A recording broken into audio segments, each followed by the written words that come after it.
will not tolerate the hypocrisy of those who pretend to enforce the law.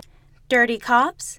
7 Midlands police officers have been arrested in connection to a federal investigation, and now they are awaiting their charges.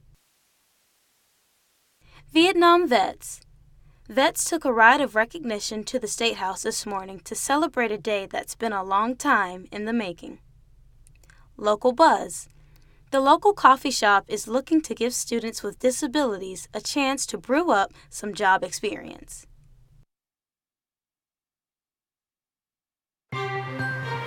From the University of South Carolina, your news, your sports, your weather. Carolina News begins now. Hello, and welcome to Carolina News. I'm Kiana Miller. Good afternoon. Thanks for joining us. I'm Destiny Geddes. Today, Attorney General Sherry Linden announced that 9 individuals, including 7 law enforcement officers, have been indicted on visa fraud and drug charges. Officials said that this was an ongoing investigation into public corruption. Our Jamie Rivera is live in the newsroom with the latest developments.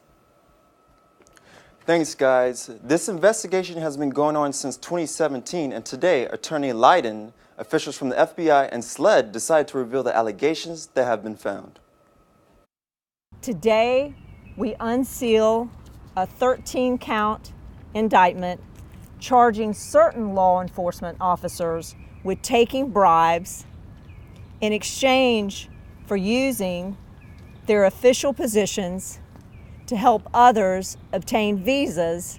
Today, 9 individuals, including 7 officers, were indicted in allegations that accuse the officers of accepting bribes to not only further visa fraud, but also narcotics trafficking and using firearms to proceed it. These Midlands police officers and 2 individuals were accused in their connection with both the U visas and the drugs. Some of the numerous accounts they are facing are visa fraud, intent to distribute, and drug trafficking, as well as using firearms for furtherance. The investigation was brought to light by SLED and led by the FBI with assistance from ICE and Homeland Security. SLED Chief Mark Hill said this was part of an issue that directly affects the community. Public corruption, it has been said, is a serious matter. It is one that jeopardizes the very confidence and trust that the citizens of our state have in this profession. SLED and our law enforcement partners will continue to utilize every tool we have. FBI Special Agent Jody Norris also agrees. To those who are violating the public's trust or may contemplate such, know this: we will fine you, we will arrest you, and you will go to prison. It's just not worth it.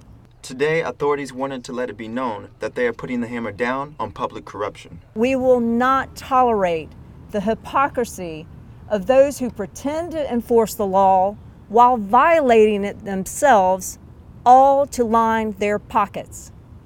We call that public corruption, and we will always call that out. The case is being prosecuted by Assistant U.S. Attorneys William Cannon and Alyssa Lee Richardson of the Columbia office.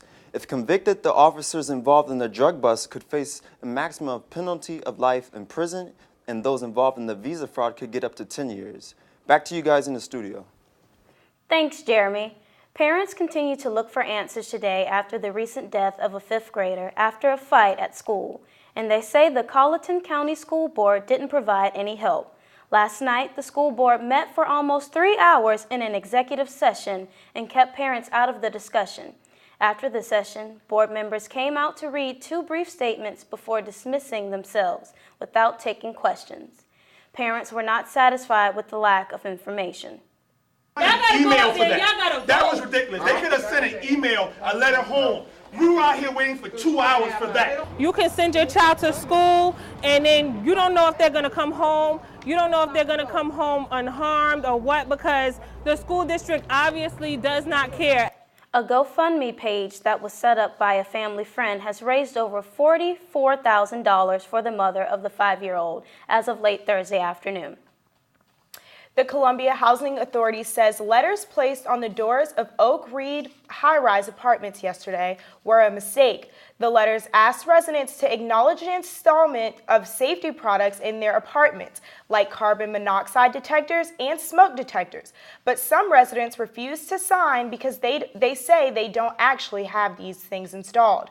The Housing Authority says it is not responsible by law for installing carbon monoxide detectors because residents of Oak Reed high-rise have electric appliances within their units. On the way into work, you might have felt a little chilly, but throughout the day, the temperatures definitely has risen. For more on our current weather, we throw it out to our Scotty Gavlin. Scotty, what you got for us? Thanks, Destiny. You are right for sure about those temperatures outside. A day that started off in the mid-40s ended up now being at 75 degrees, which makes the Horseshoe at USC a pretty nice place to be right now. But if you have plans later on tonight, it's looking to get down into the low 50s, so you might want to put a jacket on. Now for tomorrow's highs and the rest of the 5-day forecast, stick with us. I'll have that later for you in the show. Now back to you guys in the studio. Thanks, Scotty. In 2017, President Trump signed the Vietnam War Veterans Recognition Act to recognize March 29th as a U.S. holiday to honor those who fought in the Vietnam War. Today, people gathered at the State House to honor veterans in our community. Ariana Mount has more. As veterans kick-started their bikes this morning, a day of honor was also kick-started. And a gracious good morning, everyone. 60 bikes carried state and military colors and rode down Main Street up to the north end steps of the State House. During the celebration, Governor Henry McMaster made a state proclamation. Hereby proclaim March 29, 2019 as South Carolina Vietnam War Veterans Day. And while this day recognizes all veterans like Bernie here who fought in World War II, Vietnam veterans in specific are here to be honored, and they say the right to get here was a long one. As you well know, the Vietnam veterans are the only veterans that get the proper welcome home. We can't change the history of the past, but we can pause and say thank you for your service, thank you for the sacrifices that not only you made, but that your families made while you were serving. Reverend Sherman Wallace is a Vietnam veteran and says he can still remember clearly the way that he was treated when he returned home from war.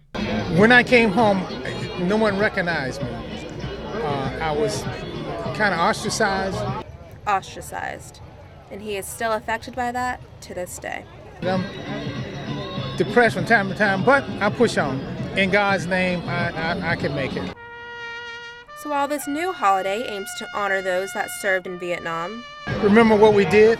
Remember those with wounds that are still healing. Sometimes we feel left out. I feel left out. And raise them a salute. Ariana Mount, Carolina News. If you would like to learn more about the history of our state veterans, you can visit the South Carolina Military Museum, who helped plan today's ride. It's right across from the Williams-Brice Stadium and has free admission. Governor McMaster has announced his newest pick for the director of the SC Department of Social Services. The governor introduced 39-year-old Michael Leach for the position. Leach previously worked as the assistant director for the same department in Tennessee before accepting the job earlier this month. Leach will be replacing Joan Meckham, who was the acting director following the retirement of Susan Alford. An 11-year-old boy is still in recovery today after being hit by a car early yesterday morning. The boy was walking to school and crossing the road when he was struck by the vehicle. The incident happened around 7 in the morning. The driver did not leave the scene and no serious injuries have been reported. Highway Safety Patrol is investigating, but no charges have been filed. The South Carolina DMV is under fire after reports they say they were selling personal information for millions of dollars. The SC DMV sells driver's license numbers, addresses, phone numbers, and crash reports, along with other traffic violations and current license statutes to anyone willing to buy it. The State Freedom of Information Act says everything a state agency holds is public information, which makes the selling of the information legal. Earlier this month, Governor Henry McMaster announced that the Carolina Panthers expressed an interest in moving their team facilities to South Carolina. Our reporter Alan Marcus Harder takes a look at how state lawmakers are trying to make that happen and the impact on the state. The Carolina Panthers, under the ownership of David Tepper, has made it a priority for the professional football organization to represent not only North Carolina, but also South Carolina. And that means this team has to have some sort of presence in the Carolinas. The last time I saw, how many are there? That's right, there's 2 of them. Now, that may happen in the near future as the team looks to move their facilities to South Carolina. And they're interested in creating a state-of-the-art professional sports medical facility. South Carolina lawmakers have been quickly developing legislation that would help make it possible for the team to relocate its facilities to the state. Currently, there are companion bills in the House and Senate that defines a professional sports team and would allow for that team to receive job tax credits like other types of businesses. For Representative Gary Simmerl, the main sponsor for the bill in the House, these pieces of legislation are all about allowing the Panthers the same benefits that other businesses get. There's no definition for pro sports team in order to be able to benefit from the legislation and the statutes that we already have. It is about affording to the Panthers what is already in statute that is allowed by other businesses. The opportunity to bring in at a minimum of 150 jobs to the state is important. Bringing that kind of economic development that is positive economic development to South Carolina, it is beyond measure for us. Earlier this month, the Carolina Panthers organization and South Carolina lawmakers met to discuss potential plans that would move the team's headquarters and training facility away from here in Charlotte to 20 miles down the road in South Carolina. One of the potential locations for the new team's headquarters is right here in Rock Hill. The mayor of Rock Hill, John Geddes, believes that this city would be a perfect location if the Panthers were to move their facilities. We're very excited to have the opportunity to be considered. We certainly believe that we have the best city for them to locate, the best location. We do call ourselves Football City USA, and there's a reason for that. So we do believe that they'll get a lot more support here than they would anywhere else. The city of Rock Hill has made a priority to bring marquee sports facilities to the area with the recent addition of the USA BMX facility and a world-class cycling facility in the Riverwalk area. To see if the Panthers choose Rock Hill, them to also come and put in both indoor and outdoor stadiums on their site potentially would be just another feather in the cap, so to speak. The House passed the bill this week by a vote of 90 to 25, but the Senate bill has been delayed after being sent back to the Finance Committee. Simmerl is still hopeful the deal will get done. We want to be partners for years and years and years to come. Again, it all goes back to the one word, and that's Carolina. Carolina Panthers. It is one team in 2 states. For Carolina News, I'm Alan Marcus Harder. Senator Dick Harpootlian delayed indefinitely the Senate's proposal of the $120 million in tax breaks for moving the Carolina Panthers' operations and facilities to South Carolina. He says he will continue to halt the bill until he sees evidence that the venture benefits South Carolina. A South Carolina House committee is proposing new legislation to help control student loan debt. Americans are more than $1 trillion in student loan debt, and this new legislation would allow South Carolina lawmakers to regulate student loans. The Bill of Rights will also help educate families on student loans and promote financial literacy. One reminder of the 2015 floods and building residents say was an eyesore in their community has finally been taken down. The Title Max store on 4400th Street of Divine Street, which was damaged in 2015 floods, was torn down yesterday, 3.5 years later. The Title Max was visibly damaged even from the street and has not been opened since the floods. Coming up next on Carolina News, one local coffee shop is creating some buzz with the hiring process that is making a difference for students with disabilities.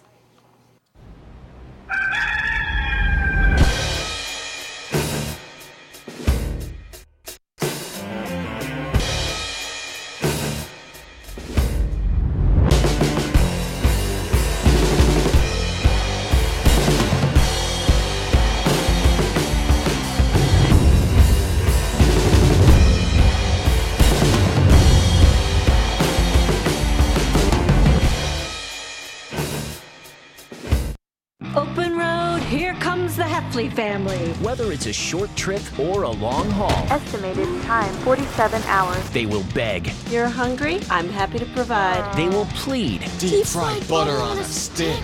But whatever you do, don't wimp out. Now you're talking. Make them buckle up. He can't hurt. Remember, safety first. Cheese curls second. Are you orange?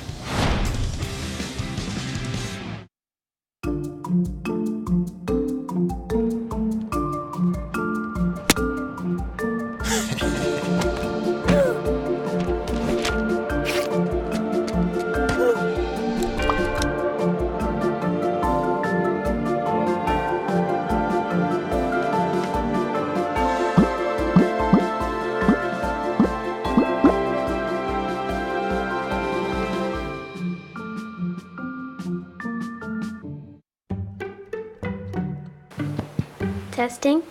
Why did the girl ask the mushroom to dance? Because he was a fun guy.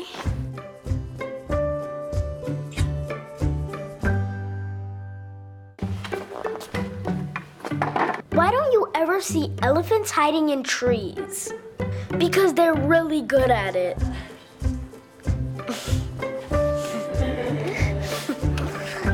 Yeah. Welcome back to Carolina News. A local business is serving up more than just coffee. Our Maggie Rhodes visits the local buzz to see how they are making a difference in the community. A Columbia coffee shop, The Local Buzz, offers much more than just coffee. It gives those who are different a chance at a better life. Stephanie Bridgers is the owner of The Local Buzz and is giving people with disabilities the chance to train and develop skills at her shop. So they would come here and I would have them mop the floors, clean the bathrooms, they would greet customers, they would scoop ice cream, they would learn things. She has 2 boys with autism, so she knows firsthand that this type of opportunity does not come along very often. But a lot of people look at the disability and they don't put that person first. So if someone would just give my boys a chance, then they can see there's so much more than their disability. Since there is limited space and time in her shop, she decided to expand to a second location in order to give them a more extensive training and provide them with experience to get other jobs. She just won a $15,000 grant from the Charitable Plate, which is a charity that funds small local businesses for local ventures. A Charitable Plate representative says Bridger's business fits really well with their cause. Local Buzz is a local business. It's been here on Rosewood Drive for I think 4 years now, and it's really enhanced the community. People love coming here, and Stephanie's cause to open this second location to help individuals with disabilities. We just thought that was an awesome cause. That cause is helping people expand their view of what those with disabilities can achieve. Just because you see someone with Down syndrome a little differently doesn't mean they don't know how to bake, or they don't know how to clean bathrooms, or they don't know how to type. Bridgers hopes her growing coffee shop will give others the chance to grow as well. For Carolina News, I'm Maggie Rhodes. Plans for a second location are in the early stages, but if you are interested in donating to the cause, you can check out the Charitable Plate's website. President Donald Trump did a 180 on Special Olympics funds, announcing Thursday that they will continue to keep the Special Olympics in federal funding. This comes after reports yesterday that the Special Olympics would no longer receive federal money, in a proposed budget cut.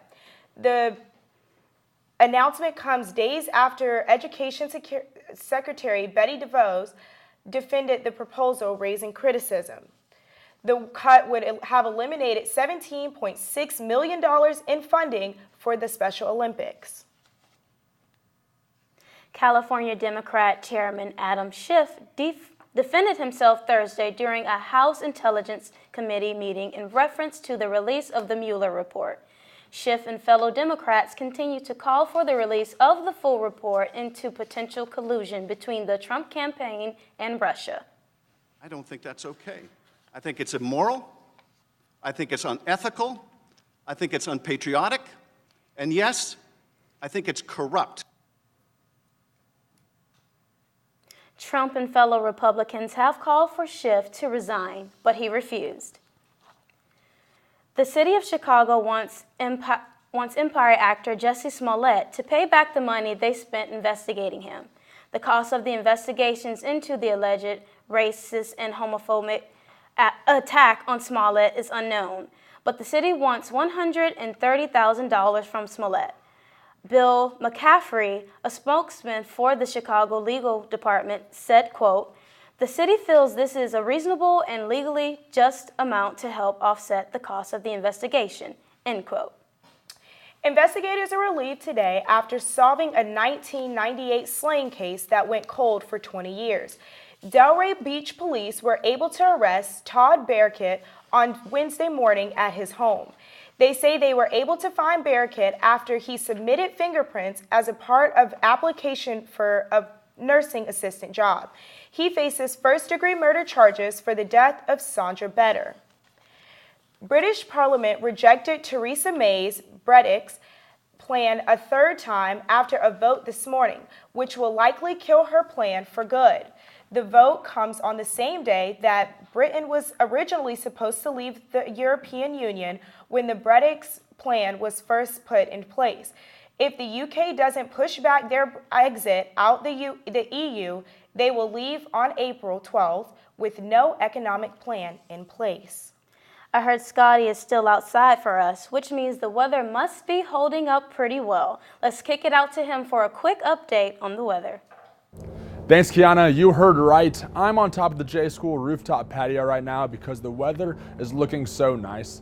But will that last this weekend? And what are the current palm projections for Columbia over the weekend? All that and more after the break.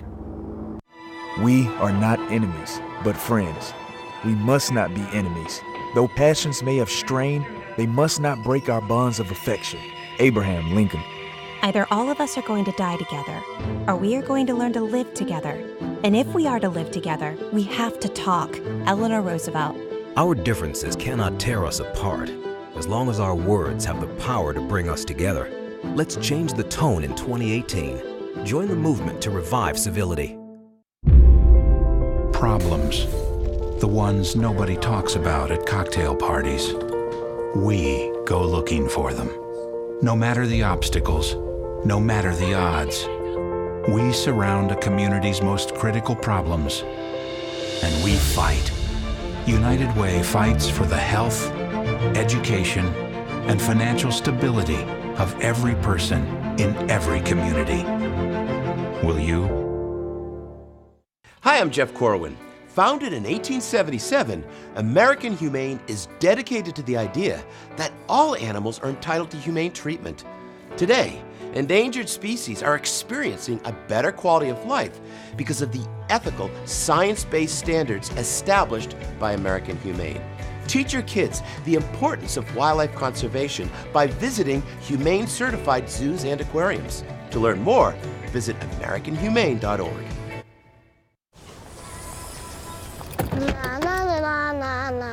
Are we there yet?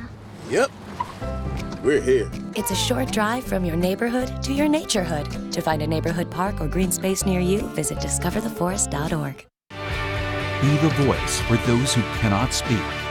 Be the next generation that changes the world. Be the youth for wildlife.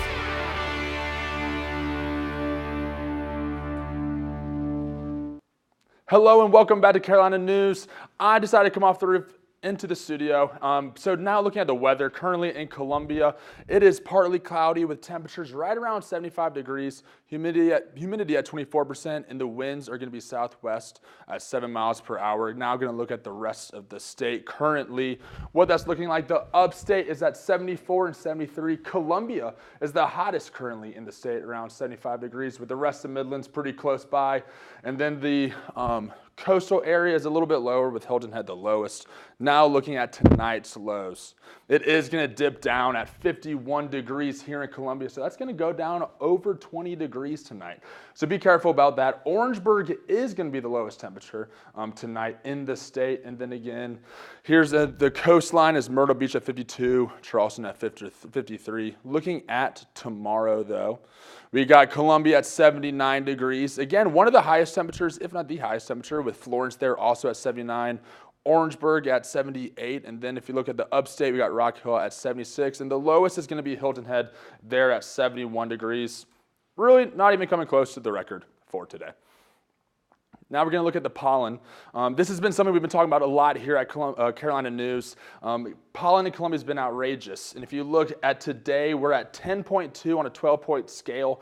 Saturday's at 10.9. And even though Sunday's at 9.5, if you look at the range, medium to high is only 7.3 to 9.6. So it's very close to being high. And then at the 5-day forecast, we got tomorrow, it's going to be cloudy at 79 degrees. And then Sunday is going to be thunderstorms. And then the next couple of days are going to be low around 39, rainy at times, and then on Wednesday it's going to be sunny. So really it's going to be rainy until Wednesday. So that's how things are looking for the week. I'll make sure I get outside this weekend then before those rainy days come. I hope the weather is pretty good. Sports is next on Carolina News. The 2024 Olympics are making some new moves by trying to add a few new sports. See how you can earn a medal by going head first, coming up next. Hi, I'm Matt Martin, and I've had my fair share of bruises and injuries. But for many who put their lives on the line every day, it's not always the injuries you can see that hurt the most. Every single day, 184 veterans are diagnosed with post-traumatic stress. When medications and therapy don't help, professionally trained service dogs can. American Humane has created a free guide to help veterans obtain these life-saving animals. For help, please go to AmericanHumane.org. This is you, without your freedom of speech.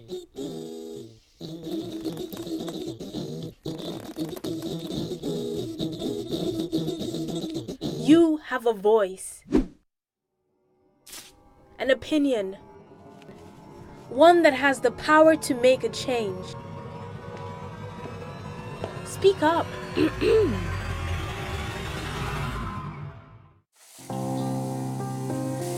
doesn't take a scientist to cure hunger or a fancy economist to create safe housing. It takes imagination, creativity, sweat equity. And I think of kids going to school hungry. Hunger, homelessness. In this land of plenty, seriously? Come on, we could fix this. Help out, or don't. The choice is yours. Everything all right? Actually, you know how Tom had knee surgery? Sure. We found out Brad's been taking his painkillers. And it turns out he's been doing it for a while.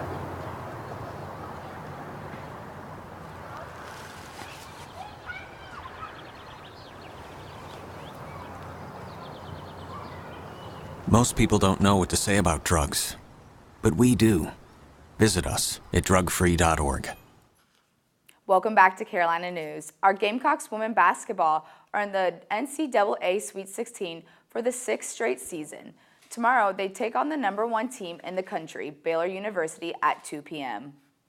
Coach Don Staley has led South Carolina to 8 NCAA tournaments and has won at least one game in all 8 seasons. The Gamecocks lost to Baylor earlier this season, 94-69, and Coach Staley believes their team is a lot healthier and confident now to have a closer game. Well, I mean, you got to keep it close. I mean, in order for you to have a shot. So you got to keep it close early. You got to keep it close throughout the 40-minute period, and just put them in a position where they rarely have seen this season, just by keeping it close. And it's anybody's game at that point. Last night was the first night of the men's Sweet 16 tournament.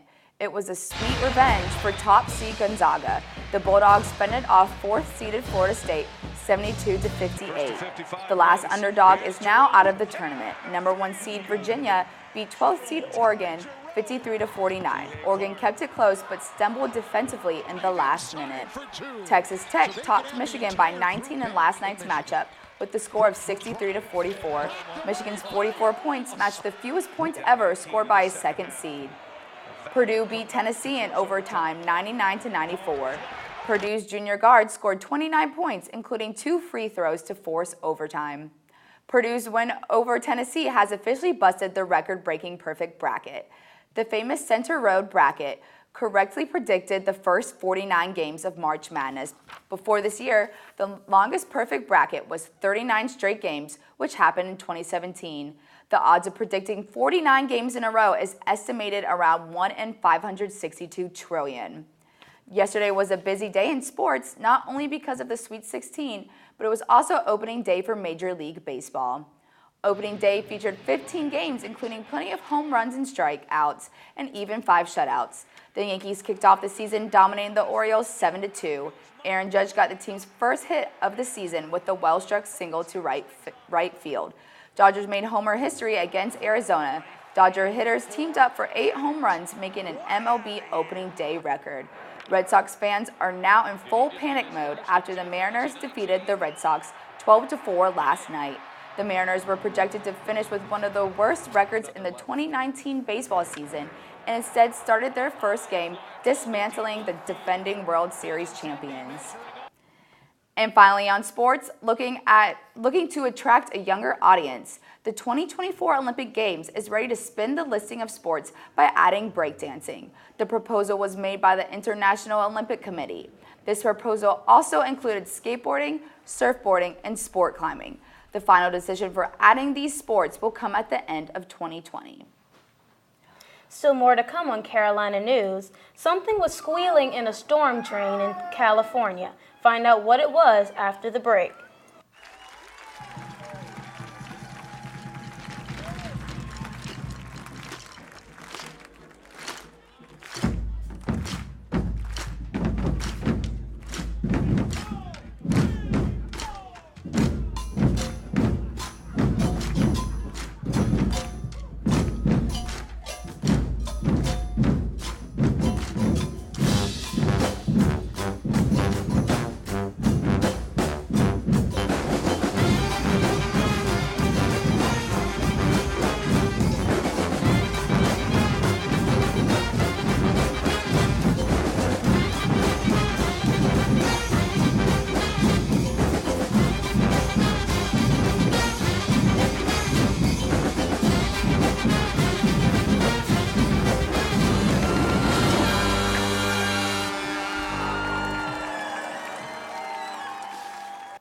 Finally tonight on Carolina News, a man in Stockton, California came to the rescue of a puppy that was stuck in a storm drain.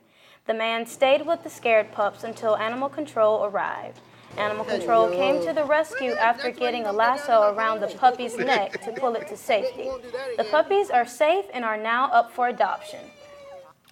That's so adorable. That dog looked just like Scrappy Doo. He did. I want a little puppy. Oh yeah, me too. Well, all right, sweet. We're going to look at the 5-day forecast one more time. It's going to be, again, tomorrow. It's going to be 79 and cloudy. Then Sunday, thunderstorms. And then it's going to be pretty rainy until next Wednesday. It's going to be sunny at 70 degrees. So really, it's going to be rainy for a little bit. Some pretty good weather. Yeah, I'll make sure I go outside. Go out tomorrow. Well, that's all the time we have for today. Thanks so much for being here with us. We'll see you Monday. Y'all have a great weekend.